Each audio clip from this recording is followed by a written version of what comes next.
Berdasarkan hasil pemetaan kebutuhan peserta didik terkait isu kekerasan seksual, Bapak dan Ibu perlu mengidentifikasi kebutuhan pemahaman lebih lanjut dengan contoh topik sebagai berikut.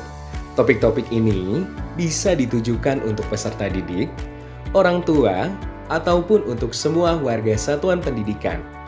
Dan topik sangat mungkin berbeda di setiap satuan pendidikan.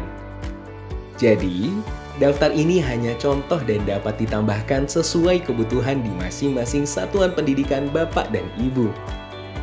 Bapak dan Ibu juga bebas menentukan judul yang lebih menarik dengan menggabungkan topik-topik tadi.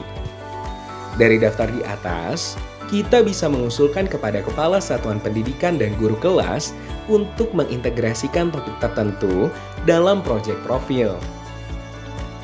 Misalnya, topik berani menolak dan bilang tidak, dan apa yang harus dilakukan bila mengalami atau melihat kekerasan seksual. Dapat ditindaklanjuti sebagai salah satu topik proyek profil dengan tema Bangunlah Jiwa dan Raga, di mana peserta didik dapat terlibat aktif dan berkontribusi untuk mencegah dan mengenali kekerasan seksual di rumah dan satuan pendidikan.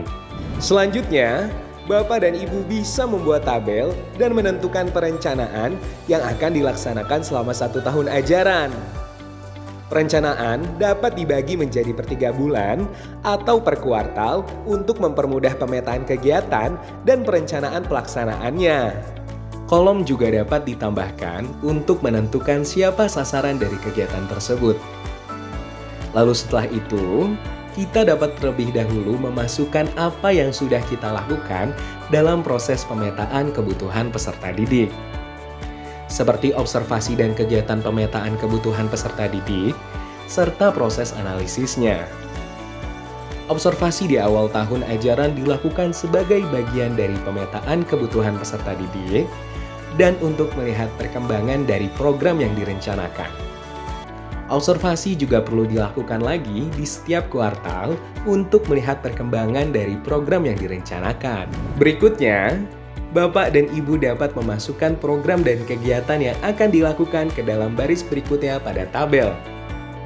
Contohnya, kelas orang tua akan dilakukan di 2 kuartal, yaitu di kuartal 2 dan kuartal 4. Sedangkan seminar orang tua akan diadakan di kuartal 3. Mengapa kelas dan seminar orang tua dibedakan? Seminar biasanya dilakukan untuk topik umum yang ditujukan untuk semua orang tua. Sedangkan pada kelas orang tua, topik dapat berbeda-beda sesuai dengan kebutuhan peserta didik di kelas tertentu, seperti tertera pada contoh di tabel. Dengan rentang usia kelas 1-6 yang cukup besar, seminar orang tua juga dapat dibedakan antara kelas 1-3 dan kelas 4-6 dengan topik yang berbeda. Kembali lagi, Bapak dan Ibu bisa menentukan sesuai kebutuhan di satuan pendidikan Bapak dan Ibu ya. Lalu, kelas pembekalan untuk peserta didik dapat dilakukan secara bertahap sesuai kelas mana yang paling membutuhkan layanan dasar ini. Di tabel contoh, kelas pembekalan didahulukan untuk kelas 1-2 dengan pertimbangan peserta didik baru bergabung di satuan pendidikan dan masih tergolong usia dini sehingga membutuhkan pembekalan lebih dahulu. Namun, pelaksanaan kelas pembekalan juga dapat ditentukan berdasarkan tingkat kebutuhan yang lebih mendesak. Misalnya, sudah ada isu mengenai kekerasan seksual di kelas 3.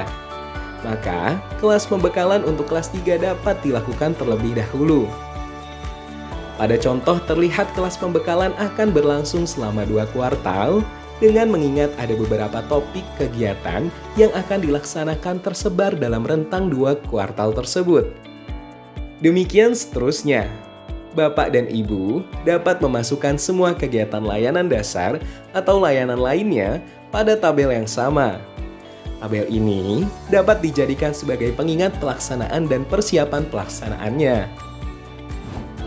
Setelah menyusun perencanaan dalam bentuk tabel tadi, kita perlu berkonsultasi dengan Kepala Satuan Pendidikan untuk memberitahu hasil pemetaan kebutuhan peserta didik dan mengajukan program dan kegiatan yang kita usulkan. Penting sekali untuk pimpinan sekolah memahami tujuan dan menyetujui program.